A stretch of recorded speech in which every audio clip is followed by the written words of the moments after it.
ఇప్పుడే నేను స్త్రీ శక్తి ఇచ్చాను. ఈ రోజు మీ అందరికీ హామీ ఇస్తున్నా, దసరా రోజున ఆటో డ్రైవర్లందరికీ వాహన మిత్ర కింద 15,000 రూపాయలు ఆర్థిక సహాయం చేస్తామని అనౌన్స్ చేస్తున్నాను. హ్యాపీనా? సంతోషమా అని అడుగుతున్నా. ఎన్నికల్లో చెప్పాం, ఎన్ని కష్టాలున్నా చేస్తాం. వాహన మిత్ర కింద సంవత్సరానికి ఆటో డ్రైవర్లకి 15,000 ఇస్తామని మీ అందరికీ హామీ ఇస్తున్నా.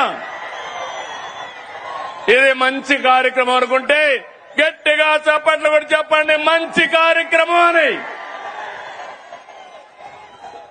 ఇది ప్రభుత్వానికి పేదవాళ్లపై నుండే ప్రేమని మరొక్కసారి మీ అందరికీ తెలియజేస్తున్నా.